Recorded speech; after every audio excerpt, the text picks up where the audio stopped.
Hello, welcome to Rome 2 Total War Multiplayer. I am Southern Wolverine. This is my Macedonian general and his army right out in front of him as we prepare to attack this town, this waterfront village. And over here we have the armies commanded by Patrick. He is the Arverni, and in front of us we have two Roman armies. So they've got a couple of scorpions here facing out towards us, one there and one over here, so that is going to end up being our first target. Patrick's army, he's got some of these savage dogs. First and foremost, we'll follow them because they are about to just come in and absolutely thrash this poor, unfortunate unit of Roman scorpions. Oh, other than that dog, that kind of had a bad day. Yes, we have used the dogs on you. So, yeah, these guys really have no chance. They're just dead meat. Lots of artillery fire coming in now, and of course that is from Patrick's marquee centerpiece of his army. These three Celtic giant ballistas. He has a few of these Gallic hunters, I think 4 units of them, and then he's got some spear nobles. It might just be the 1 unit of them, but most of his army is, you know, a couple of Oathsworn back here, and then a whole bunch of these chosen swordsmen sort of scattered about. And there's 1 unit of noble horse over here, kind of protecting this flank. I have a couple of cavalry units. I have 2 Aspis companion calves, since I figured we're in an open, undefended city. Undefended, you know, unwalled city, so I figured we might have some enemy cavalry might come out and sally and try to get us. It's a good thing I did bring these guys out. I also have 2 Thessalian cavalry, so not a huge cavalry force, but enough to be dangerous. I did get a decent cavalry strike on these auxiliary Syrian archers who are going to rout back here, and I believe they are going to end up regrouping because they're not shattered. And I was trying to get a run on some archers, or on these weapons here, so I did manage to get in there, take them out, and pull out. So they didn't do a lot of damage. I did shoot at some of my pikes. So I have 3 units of these thorax swords flanking 4 units of thorax pikes, 4 mercenary Cretan archers who I'm going to count on to do a lot of damage. Going to try to get them in on heavy shot and mess things up. Try to use the pikes to gradually push down the streets. And we were in, I think, ultra fun, so I have this 1 Greek beehive onager just because I haven't really messed with them, and 2 units royal peltists. Our opposition consists of mixed Roman heavy infantry. Got a lot of first cohorts, armored legionaries, you name it, just about it's in here. Not a lot of evocati, fortunately. It might have been a little tricky. There are some cavalry units. There's some auxiliary cavalry. I think 2 auxiliary cav and 2, maybe it's 3 auxiliary cav and 3 equite extraordinari, something like that. There's 5 or 6 cavalry units, not counting the generals. So, but in any case, for now, it's just a matter of shelling these guys with as much, I believe this is actually explosive shot, as we can get. See, it's doing some pretty solid damage. I mean, you got some first cohorts that have taken some not insignificant damage. So now you see my cavalry coming out to mass here as the Roman cavalry force forms up out here. The savage dogs went and ran in and did a little suicide attack. Didn't really accomplish anything, but you know, the dogs were already spent, so whatever. So now it's just exchanging some missile fire, and honestly I'm surprised these guys didn't do a little bit more to try to put a stop to our artillery fire. As you see, some of these units have taken really significant losses. Although this unit is not as messed up as it looks like, a lot of them just got knocked down. And these Gallic hunters aren't going to achieve a whole lot against heavy infantry like this. So in any case, Patrick got good pressure on the front here, and he started bringing up chosen swordsmen. But he's turned a portion of his force to face off with his Roman cavalry just because he doesn't want to lose these giant ballistas while they're sitting here doing damage. Like, let's see, 39, 152, a lot of damage for that one, 87. So they're doing some pretty good damage to those Roman units. So we got a 5-on-5 unit face-off here, and actually this one I think we got an advantage, largely because these 2 Aspis companion cav will be pretty tough for them to take down. And his noble horse is a pretty decent unit too. But the Roman army is going to avoid that conflict, so he's going to try to pull these out. Really, he's looking for an opportunity, I think, to slip some of these around and get at these giant ballistas. They're a large, obvious target. They can't be moved, so they have to be protected. And they're doing significant damage, that volley notwithstanding. So, in any case, I'm leading with my skirmishers since I figure they don't have much more cavalry than that. I'm not too worried about these guys getting rushed. And I will move my infantry up to support them before too long. But I want them to get in here and try to stay in these wide formations and shoot at these Syrian archers to start with. Try to take them out of the fight. So I did have a volley go into those eagle cohorts, but I'm going to move them up, target these tightly packed auxiliary Syrian archers to try to get them out of here. So you see there's a couple shots starting to fall into them. And as you may have seen in the river battle that I did, these are the sorts of fights, and I got the beehive onagers shooting in there. I'm trying to get these guys panicked so that they're going to rout and leave the heavy infantry to me to be shot to pieces. Okay, so as I was saying, as you saw in the, the river battle that I did, missile units in this tight, deep formation are going to generally be beaten by units in a wide formation because overshoots will still be able to hit guys. I'm not really sure how much the bees are doing, but it sounds cool. I think it's mostly a morale effect. They're not doing a lot of damage. See, this Syrian archer is being shot at by 2 of my Cretans, so they're quickly being demolished. So, slowly pushing in, and Patrick is, staying patient, but now these Romans have gone into this testudo, so they're not going to take hardly any damage from the bow fire, but if they do take a hit from artillery, they're going to just suffer massive casualties. Although I believe actually at this point, yeah, the onagers are actually already, or they're not the onagers, but the ballistas rather, are actually completely out of ammunition already. So he's just abandoned the weapons and he's pulling up all of his stuff. No need to protect these anymore. So, in any case, the Roman has decided to use this nice equite charge, and he's going to get a charge while we're not paying attention. I didn't see this coming, Patrick didn't see it coming, so he gets into these noble horse. They do get a little blobbed up, so they don't get as good of a charge as they could have, but still pretty damaging. I mean, a noble horse lost a quarter of their strength to that charge. And Patrick's going to try to get him out, and I'm going to try to bring my cavalry in. So the cav fight is going to begin here in earnest in just a moment. See, so all this is going on. My troops are continuing. I've brought up the infantry. I'll get to that in a second once this cavalry fight is kind of underway. So intercepted a charge there. Now the melee will begin, and the Equite Extraordinari are pulling away from the counterattack. So all I'm going to do is I'm going to bring this other Aspis companion in here and just try to pin these guys, try to get them flanked, get that morale effect going. And then this Thessalian cav is going to come around behind and come in that way as well. And unfortunately, Patrick's noble horse is kind of out here. He's going to end up fighting a couple units of these Equite Extraordinari and going to have a little bit of trouble. But still, they'll do reasonably well in that fight as long as they don't take too bad of a charge. But they're already pretty badly depleted from that initial charge. So in any case, this is a fight that will eventually go my way, as these Aspis companions should just beast these auxiliary cav out before too long, especially as they're getting surrounded. So in any case, back to my side. You see I've got pikes in the choke points to prevent the heavy infantry from moving out. So pikes, and I'm just going to use missiles for as long as I can. This guy has just gone into this deep formation. It doesn't look like he's actually gone into Testudo, so I'm not sure what he was doing. So at this point I am in heavy shot with my Cretans, and I'm getting the pikes in position to start pushing through these guys. And now for this one where we got a 2-on-1, I'm not going to actually give an attack order. I'm just going to give an order for them to move up kind of to here, and they'll just let the pikes hit them. Because if I gave an attack order, they'd kind of turn their flank and attack one way or the other, and that would end up exposing my flank.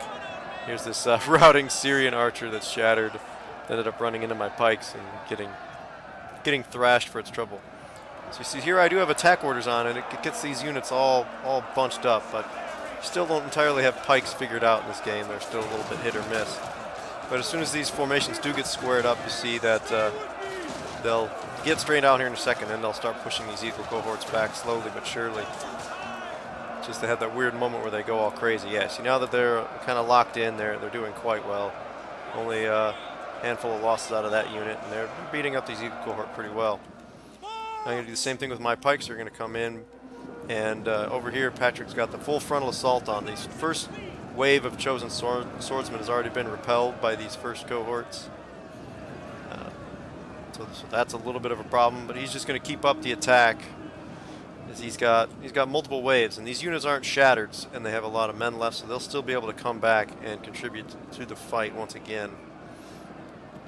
And his general and this Oathsworn are still standing in the middle of the army, inspiring them and whatnot. So they do have some Syrian archers still in the middle, but they're pretty well beaten up by artillery fire. And I think some of these had come over back from routing from over here where I had been shooting them up. So the Romans are actually going to push out here instead of holding this choke point, which I'm not sure was a great idea, which is going to give them the opportunity to be surrounded. So you see Patrick's already given the order for these chosen swordsmen to come up. They're going to come into the flank, and it's going to create a situation that these guys don't really want to be in. Even though these armored legionnaires are certainly superior to these chosen swordsmen, being surrounded on even 3 sides like this is going to be a problem for them. So this is going to quickly become a grind out fight, as you see. I think this is the other Roman player. I couldn't tell whose army was which because they all had the same banners basically. But you see them, he's going to start bringing over reinforcements. And this is going to become a big cluster, a big massive brawl. Big and massive, that's how big it is. So out here I have my Aspis companions trying to finish off the last of these Socii Equites, who did not realize, he must have been bringing them in here, didn't realize I had an attack order on, so I'm going to catch them and they are not going to get to the fight. Meanwhile, these Thessalian cav were trying to sneak past and get some rear attacks on the guys I'm fighting, but these Triarii are coming over to head that off. So that one had to peel off, and this one is just going to slip through. Meanwhile, these units have broken, so I'm pushing down this street. And really what I've got to do is I've got to get around here and I've got to get in behind and assist Patrick, because I don't think his troops are going to be able to hold indefinitely in that fight. So you see here I got this Thorax Pike fighting against 2 Eagle cohorts, and it has done quite well for itself. It only lost 17 men and has 75 kills, so you know this is where you want pikes to push in. You just got to be patient when you're using pikes to attack a city like this. So again, pikes in the street, they're going to end up pushing down, and the Thessalian cav was going to try to get a rear attack, but he's pulled these Eagle cohort back, so I'm not going to be able to do that. And the general's going to come down and actually intercept them, I believe. Double time! So, okay, so here we got another one of these 2-on-1s. So this is what I was talking about. You just walk up, don't give an attack order, but you get close enough so that the pikes reach out and touch these guys.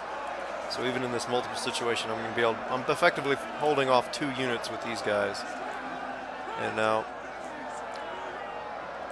you know, this at the very least keeps them from coming around and flanking Patrick's troops while they're fighting. I've also got some Cretans in here on heavy shot trying to shoot into this just mass of Romans. We are now fighting in this half-circle formation, which is not ideal. So we're just going to continue the encirclement. I'm also got, I'm going to pull some Thorax swords over here to assist at some point. So, like I said, the Thessalian cav got kind of caught up. My pikes are now trying to move out. What's left of these Eagle Cohort is going to try to stop me, but this is not the sort of fight that these guys really want to be in head-to-head on pikes. Really all they're doing is slowing me down. Most of my Thessalian cav escaped, but I'm going to bring the Royal Peltists and the Thorax swords into this fight and help out. Meanwhile, the general and these Eagle cohorts came back to hold off this Thorax pike, which just basically stopped and held its ground, and it's going to sit here and fight it out with them. And they really don't have any chance of breaking this unit from the front. The Legatus unit did slip kind of past me, but as soon as these Thorax swords come in, he just clears out. It's really not. He doesn't want to get in a fight against a full-strength Thorax sword unit. So I was confident that my methodical approach would break these guys eventually. I was a little concerned about this front, but Patrick's got the right thing going. He held back his chosen swords, some of his chosen swordsmen and some of his Oathsworn, and was kind of sending in units in waves, and he got a good flank on. So all in all, these Arverni units are holding up quite well against some pretty good Roman legion troops. So they got armored legionnaires, Oathsworn. Yeah, a lot of armored legionnaires in here. This must have been the second guy's army coming in to reinforce, because he took a lot of the same units, whereas the other player, who deployed mainly over here, took a lot of these Eagle cohorts and things like that. So this is going quite well for us, actually. And the Arverni are definitely doing better than I expected. I was concerned that he would not be able to hold up in that fight and that I was not going to be able to get to him fast enough. So in any case, any moment now I'm going to order those thorax swords into the fight, and it'll finish off this eagle cohort. But now I must have been paying attention here for the most part, because this is my breakthrough. Now we got thorax pikes, we got a unit of thorax swords, we got a royal peltis that just broke through into the rear of the Roman army, and this Thessalian cav is also free to attack these archers. So at this point, if the Roman doesn't break through the Arverni troops fairly soon, he's going to be in quite a lot of trouble. He's going to be trapped. And meanwhile, these two eagle cohort really should have pulled out of here a long time ago. It's not a fight they can win, and they could do a lot more good back here holding the rear lines. So that was a mistake. He could at least have left one unit here and pulled the other one out. But in any case, he did not. So these royal pelters are going to come over here. They're going to end up charging into the back of this other general, who's really not going to have any chance against this kind of elite infantry unit. Just not enough men in this Legatus unit to hold off this many guys. And they've actually dismounted for some reason that makes little sense to me. But so they're really not going to stand much of a chance. And at this point, the Roman troops in this arc begin to mass rout. They got troops behind them, the generals fleeing, and mass losses occurring back in the square here. So simply cannot take all those morale effects all at the same time. So I liked that one. I thought that was a pretty interesting battle. We got don't often see the unfortified city attack. I think that's actually a lot more interesting, a lot fairer of a battle than the fortified city attacks. The fortified city attacks are definitely tilted towards the defender. So they don't give the attacker enough of a cost advantage or a points advantage to really make that even. Whereas these are a lot more interesting. Get a lot of the same dynamics without the need to worry about breaking walls and having towers tipping the whole balance of things and all that. So in any case, you see some of those pike units that I had in there getting quite a lot of kills in there, which is kind of unusual for pikes. You don't usually see even a good thorax pike like that get 273 kills. And the thorax swords, not all of them got engaged very well, but the ones that did a fair bit of damage. And the royal peltis, again, only got engaged at the very end, but did their share of damage when I needed it to happen. And actually the cavalry did quite a bit of damage, particularly the Aspis companions, but also this Thessalian cav. This must have been the one that got in and got that nice rear charge in the cavalry fight. So a little bit of an odd choice maybe in a siege assault scenario, but I think especially in these ones with no walls, having some cavalry around makes sense. And meanwhile, Patrick's army, he took quite a bit more losses than I did, but he did a lot of damage with these ballista. And his swordsmen, not a great exchange rate for most of them, but they did pretty well against some good Roman troops. And these Oathsworn, some of these Oathsworn were just doing ridiculous amounts of damage. This one especially. But all these swordsmen and things did just enough to wear down the Romans. See, he traded a little bit better than 1-to-1 and had almost as many kills as I did, which I didn't. I thought he would have more than me. I really did, but I guess I didn't realize how much my cavalry had done. In any case, you see all these eagle cohorts didn't really pay off. These first and eagles are